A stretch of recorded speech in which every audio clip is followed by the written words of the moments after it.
kind of a big deal.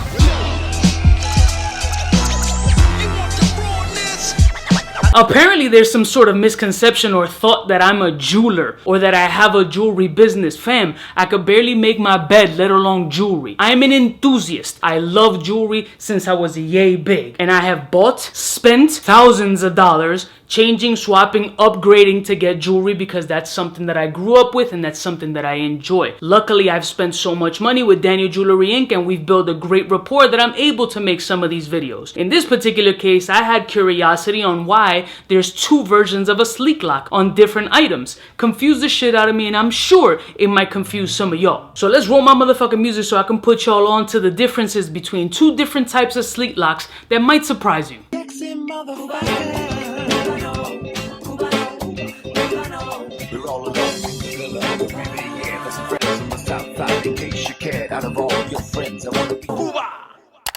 Blessed morning, my beautiful peoples. You know who it is. This is your boy, C to the U to the B to the A. At the end of the day, I'm the self-proclaimed king of the Cubans on YouTube, so I like to put y'all on to shit that I'm learning every day as an enthusiast. The sleek lock is something that I think has popped off within the last year or 18 months that's shown up everywhere, whether it be on costume jewelry, gold-plated jewelry, or even on decked-out pieces fully bust down. I just happen to have the two different kinds of sleek locks that you might encounter. One is on this gorgeous 11mm 14 karat gold Miami Cuban link from Daniel Jewelry Inc. And then we got a 10 karat 10mm, I forgot how much gram weight, 8-inch Miami Cuban link. Now if you can see, and I'll put close-up shots so y'all can get a better view, at face value they look pretty much fucking identical. However, there is a big difference between the sleek lock on the chain that there is on the bracelet, and I'm gonna explain to you why, because this is something that I learned and it baffled my mind, but then made perfect sense. Now the way the sleek lock mechanism works on this bracelet is as follows. Flip the tab open, see? Simple. Flip the tab open, not complicated. There's also a release button right here on the male portion of the insert. Press it and pull out. So you got the insert hole right there as well as the flippy lock, so it's a double protection mechanism. It's a condom on top of a condom. Shout out to Trojans. So what you do is you insert the male piece in the hole, here for the click.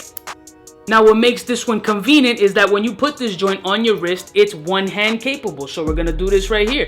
Insert it into the freaking hole, hear the click, flip it over, and you're all set. This is how the 10mm looks in 10 karat gold with 8 inches in length. It's a little bit baggy. This would be the absolute biggest that I would go because it hangs just as such. And this is my 7.5. So you can tell a difference because y'all like to see size comparisons. I don't know why y'all be comparing sizes, but this is a 13mm 7.5 inch. See how it hangs? And this is a 10mm 8 inch. So you can see how the hang of each. Now let's go to the chain. This fucking beauty is making me consider an upgrade, which is bad idea because this one with the pendant is almost 215 grams and it's a little bit of a weight on my neck for a daily wear.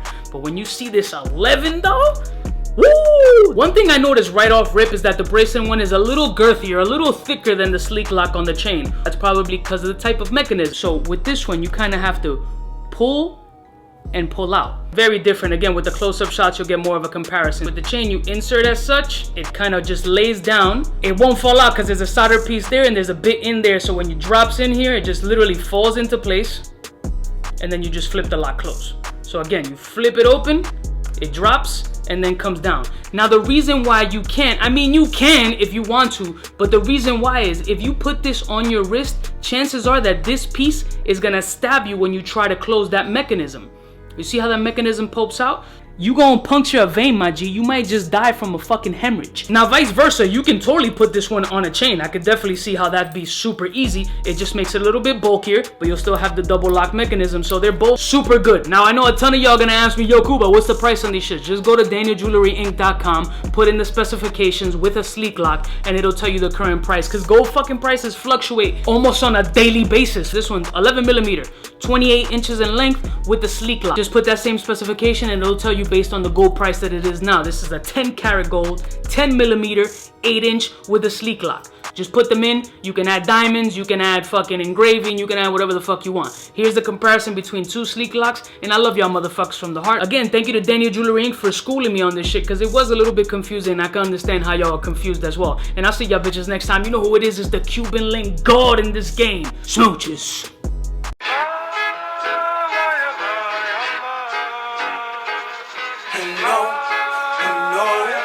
You know. Cubano, Cubano, Cubano, Cubano. What's fresh? Who's best? Wanna know who's gonna pass the test?